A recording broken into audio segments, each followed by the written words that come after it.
এসো শান্তির কথা বলি, এসো শান্তির পথে চলি। আসসালামু আলাইকুম ওয়া রাহমাতুল্লাহি ওয়া বারাকাতুহু। আলহামদুলিল্লাহি রাব্বিল আলামিন ওয়াসসালাতু ওয়াসসালামু আলা সাইয়্যিদিল আমবিয়া ওয়াল মুরসালিন ওয়া আলা আলিহি ওয়া সাহবিহি আজমাইন। দূরের এবং কাছের, দেশের এবং প্রবাসের সম্মানিত দর্শক, আমন্ত্রণ জানাচ্ছি আপনাদের অত্যন্ত প্রিয় অনুষ্ঠান শান্তির পথে। আশা করি সকলে ভালো আছেন, সুস্থ আছেন। আমরা প্রতিটি পর্বেই এক একটি সমসাময়িক এবং জীবন ঘনিষ্ঠ বিষয় নিয়ে আলোচনা করে থাকি, এবং অবশ্যই কোরআন এবং হাদিসের আলোকে। আজকেও তার ব্যতিক্রম কিছু নয়। আজকে আমরা আলোচনা করব ধর্মের নামে প্রতারণা। আর এ বিষয়ে আলোচনা অংশগ্রহণ করবেন এবং আপনাদের কাঙ্ক্ষিত প্রশ্নের জবাব দেবেন দুজন সম্মানিত অতিথি, আপনাদের অত্যন্ত প্রিয়জন এবং পরিচিত মুখ। আমার ডানে আছেন বিশিষ্ট লেখক, গবেষক, সাবেক অধ্যক্ষ হজরতুল আল্লাম ডক্টর মাওলানা AKM মাহবুবুর রহমান। আসসালামু আলাইকুম ওয়া রাহমাতুল্লাহ। ওয়ালাইকুম আসসালাম ওয়া রাহমাতুল্লাহ। এবং আরও আছেন ঢাকা বিশ্ববিদ্যালয় কেন্দ্রীয় জামে মসজিদের সম্মানিত ইমাম ও খতিব, বিশিষ্ট আলিমে দ্বীন, মিডিয়া ব্যক্তিত্ব আল্লামা হাফেজ নাজির মাহমুদ।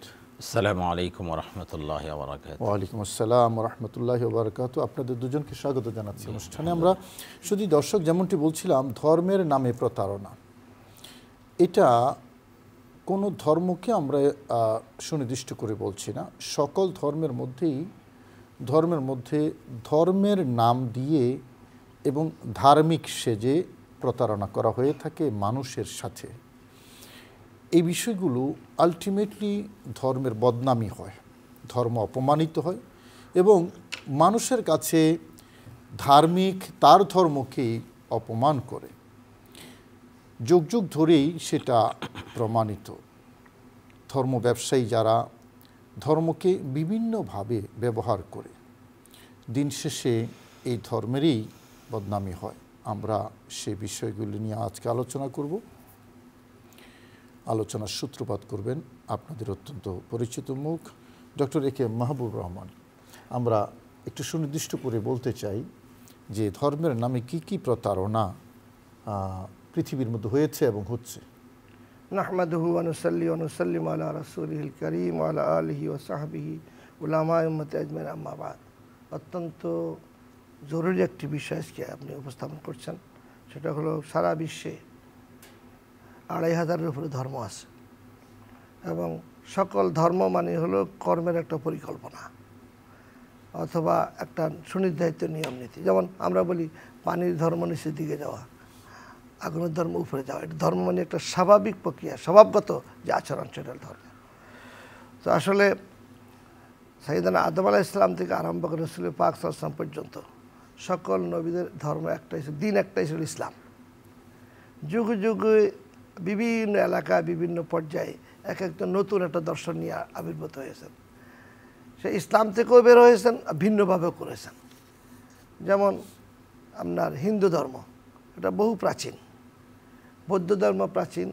খ্রিস্টান ধর্ম ঈসা আলাইহিস সালাম থেকে শুরু হয়েছে। আর রাসূল পাক সাল্লাল্লাহু আলাইহি ওয়াসাল্লাম আনিত দ্বীন আদম আলাইহিস সালাম থেকে শুরু। তো যারা ধর্মীয় অনুশাসন মেনে চলে এবং ধর্মের বিধানের বাইরে যায় না, তাদেরকে মুখলিসিন আলাহুদ্দিন, একনিষ্ঠ যারা, হুনাফা, কোনো দিকে আপনার মাইল ইলাল হক, সত্য পথে যারা চলে, তারাই হলো মুখলিসিন। তো আমরা দেখেছি যুগে যুগে আপনার অতীত থেকেই যারা মুখলিসিন, যারা একনিষ্ঠ আপনার ধর্ম অনুগত, তাদের দ্বারা কোনো মানুষের ক্ষতি হয়নি এবং তাদের দ্বারা সমাজে কোনো বিশৃঙ্খলা হয়নি। তারা মানুষের উপকারী করেছেন। যখনই বক্রতা এসেছে, যখনই ধর্মের নামে বিভিন্ন রকম ইজম শুরু হয়েছে এবং ধর্মের নামে ধর্ম ব্যবসায়ী বলেন, আপনার ফতুয়াবাজি শব্দগুলি আসছে, এগুলি আসছে কেন? ধর্ম অপব্যাখ্যা। অথচ ফতোয়া একটা গুরুত্বপূর্ণ বিষয়, ইভেন্ট। জি, ইভেন্ট। এবং আপনার কোরআনে কারীম, বিশেষ ইসলাম ধর্ম, এখানে মুমিন আর কাফের, মুনাফিক, এই তিনটা ভাগে কোরআন শরীফ করেছে। ইসলাম, মুমিন যারা, মুসলিম যারা একটা গ্রুপ, আর হলো কাফের যারা অস্বীকার করে, আর যারা বাহ্যিকভাবে স্বীকার করে অন্তরে কুটিলতা, ফি কুলুবিহিম মারাজ, তারা হলো মুনাফিক। এবং ইসলামের মধ্যে যে সমস্ত প্রতারণা হয়েছে এই পর্যন্ত বেশিরভাগ মুনাফিক দ্বারাই হয়েছে, যারা উপর দিয়ে ধর্মের লেবাস পরে, সব কিছু করে, আপনার ভিতরে ভিতরে তারা ইসলামের জড় করে দিচ্ছে। ইউখাদিউন আল্লাহ ওয়াল্লাযীনা আমানু মা ইয়াখদাউনা ইল্লা আনফুসাহুম, তারা প্রতারণা, ধোঁকা এই সমস্ত আশ্রয় গ্রহণ করে। তো আমাদের সমাজে যদি আমরা বাংলাদেশকে চিন্তা করেন, বাংলাদেশে কিন্তু আল্লাহর ওলিদের যে আনিত দিন, ইতিহাসে নবী আসে নাই, তাদের পুরা ইতিহাস যদি আপনি দেখেন কোনো প্রতারণা নাই, কোনো ধোঁকাবাজি নাই, এবং কোরআন সুন্নাহর অনুশাসন মেনেই তারা এদেশে হিন্দু বৌদ্ধ খ্রিস্টানকে দাওয়াত দিয়েছেন। একই সমাজে হিন্দু বৌদ্ধ খ্রিস্টান সবাই বাস করেন, কারোর বিরুদ্ধে কোনো অভিযোগ নাই, যতক্ষণ পর্যন্ত উগ্রবাদী না হয়েছে। উগ্রবাদ কিন্তু সকল ধর্মে নিষিদ্ধ, হিন্দু ধর্ম বলেন, বৌদ্ধ ধর্ম বলেন, ইসলাম, উগ্রবাদ কোনোদিন ইসলাম, উগ্রবাদটা তো এক ধরনের প্রতারণা, উগ্রবাদ একটা প্রতারণা।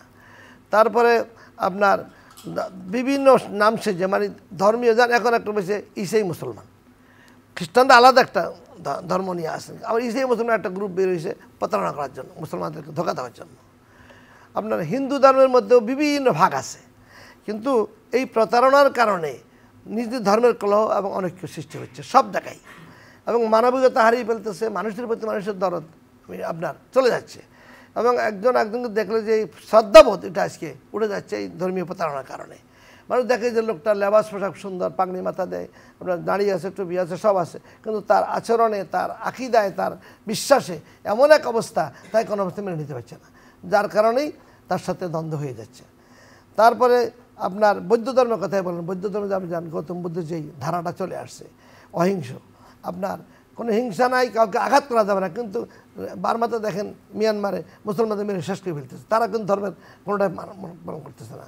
হিন্দু ধর্মে আপনার যারা ব্রাহ্মণ আপনার বারাহিম থেকে ইব্রাহিম আলাইহিস সালামের উপরে কিতাবুল মুকাদ্দাস নাজিল হয়েছিল, সেই কিতাবুল মুকাদ্দাসকে রামায়ণের পিতায় আপনি সংস্কৃত ভাষায় অনুবাদ করছেন, করার পর রামায়ণে সেটাকে অনেক কিছু নিজেরা লাগাইছেন, সেটা হলো আপনার এই ইয়াতে রামায়ণ যেটা বলে। তো এই লাগানোর পর থেকে শুরু হয়েছে হিন্দু ধর্ম দ্বন্দ্ব, যে ব্রাহ্মণরা কোনোদিন মূর্তি পূজা করতো না। আমি আবার আসবো আপনার কাছে, আল্লামা নাজির মাহমুদ আপনার কাছে আসবো, তার আগে একটা টেলিফোন আছে। আসসালামু আলাইকুম রহমতুল্লাহি ওয়া বারাকাতুহু। আসসালামু আলাইকুম হুজুর। ওয়ালাইকুম আসসালাম। আমি মাসুম, কুমিল্লা ধর্মপুর থেকে। জি বলুন হুজুর, আমার দুটি প্রশ্ন। প্রথম প্রশ্ন হলো দলিল কোরআন থেকে সূরা আল ইমরান আয়াত নম্বর 103 অধ্যায় 3, এই আয়াতে কোরআন বলতেছে তোমরা আল্লাহর রজ্জু শক্ত করে ধরো, পরস্পর বিচ্ছিন্ন হইও না। তোমরা আল্লাহর রজ্জু শক্ত করে ধরো, পরস্পর বিচ্ছিন্ন হয় না। সূরা আল ইমরানের 103 নম্বর আয়াত, প্রশ্নটা কি? আপনার প্রশ্নটা কি বলতেছে আমাদেরকে? প্রশ্নটা বলুন। সূরা আল ইমরানের 103 নম্বর আয়াতে কোরআন কি বলতেছে আমাদেরকে, এর অর্থটা কি? তোমরা আল্লাহর রজ্জু শক্ত করে ধরো, পরস্পর বিচ্ছিন্ন হইও না। আর দ্বিতীয় প্রশ্ন হলো যে শিয়ারা কি মুহাম্মদ সাল্লাল্লাহু আলাইহি ওয়াসাল্লামের মৃত্যুর আগে না পরে শিয়ার জন্ম হয়? শিয়া এবং তারা কি কারণে হযরত আলীকে মান্য করে? শিয়ারা কি কারণে হযরত আলীকে মান্য করে? ধন্যবাদ, দুটি প্রশ্নে পেয়ে গেছি। আল্লামা নাজির মাহমুদ, ধর্মের নামে প্রতারণা, ডক্টর মাহবুব রহমান বলেছেন যুগ যুগ ধরেই বিভিন্ন ধর্ম এই প্রতারণা করেছে ধার্মিক সেজে, এবং এটা আলটিমেটলি সমাজ এবং মানুষের ক্ষতি হয়েছে। এই বিষয়ে আপনার বক্তব্য শুনতে চাই। আলহামদুলিল্লাহি ওয়াসসালাতুলি আহলিহা আবাদ। আপনাকে আন্তরিক ধন্যবাদ জানাচ্ছি যে অত্যন্ত গুরুত্বপূর্ণ একটি বিষয়ের আপনি অবতারণা করেছেন। দেখুন, ধর্মীয় জীবনটা মানুষের কাছে সবচেয়ে মূল্যবান একটি বিষয়।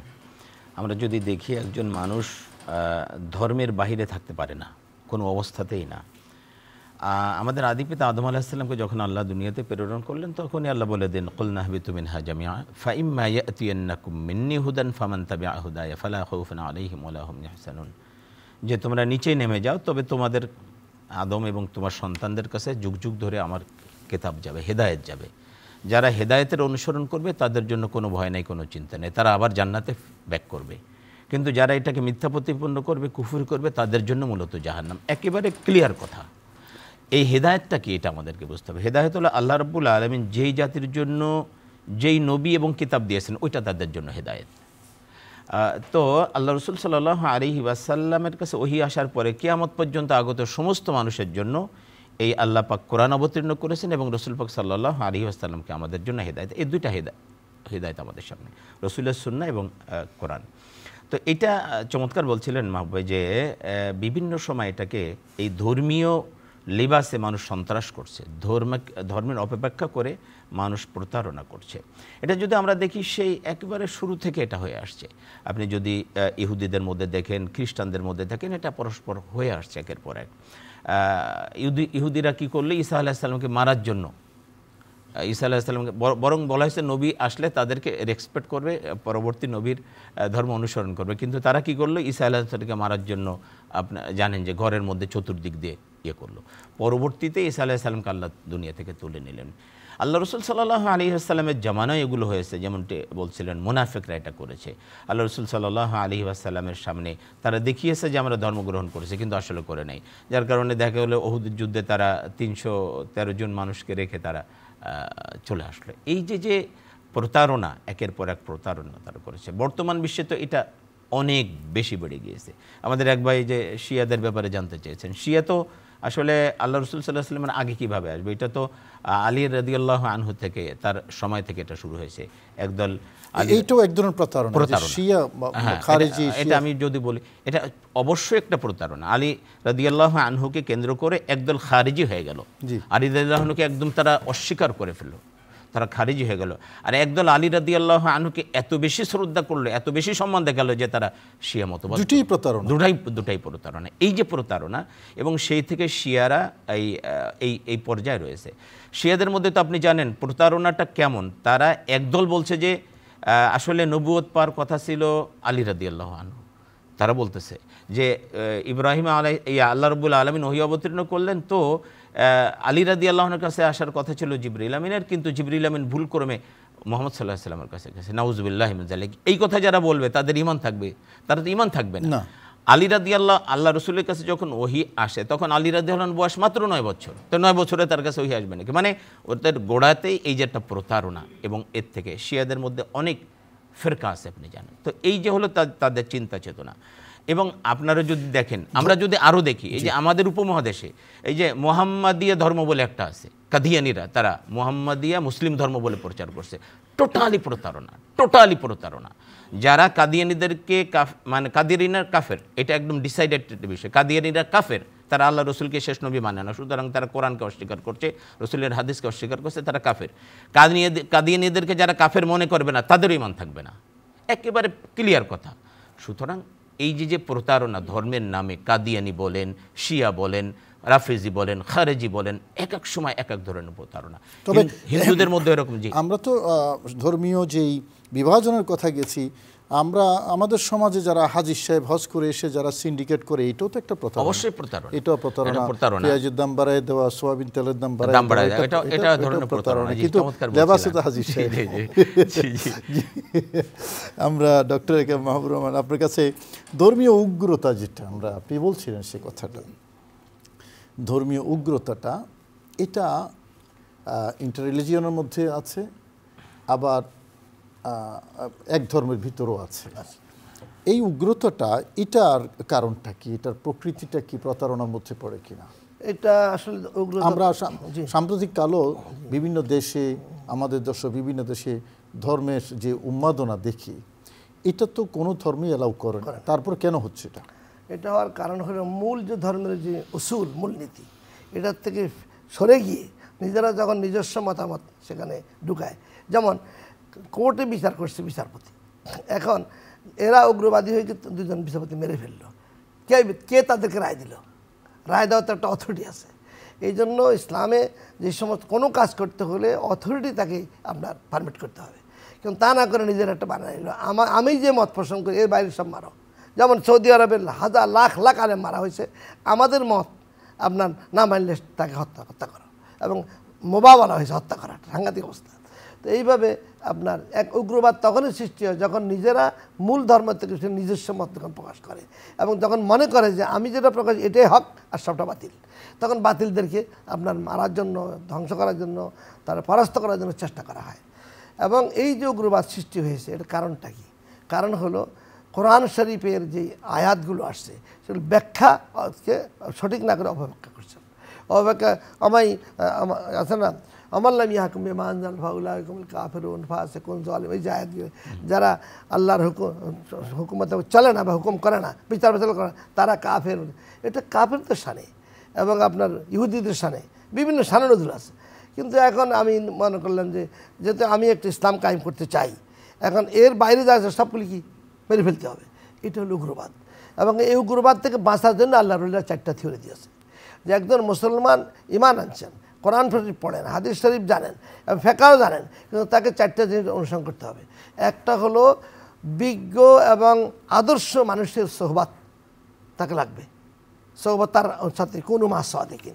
2 নম্বর হলো নেসবাত, তার সাথে একটা ইন্টার রিলেশন বা বায়াতের সম্পর্ক গ্রহণ করতে হবে। 3 নম্বর হলো খেদমত, দিনের খেদমত করার জন্য পরিবেশ সেটা লাগবে। 4 নম্বর হলো মহাব্বত, হক্কানি আলেমদেরকে বা হক্কানি মুর্শিদকে অথবা হক্কানি নেতাকে কী করবে, আনুগত্য করবে। করলে একটা বাইন্ডিং থাকে, তখন উগ্রবাদ হয় না। এখন এক একজন একমত, এক এক পার্টিতে এক এক ইসলামের নামে হোক, বৌদ্ধদের নামে হোক, কিন্তু এক একজন এক এক নিজের মত প্রকাশ করছে, এই জন্য উগ্রবাদ এখানে সৃষ্টি হয়েছে।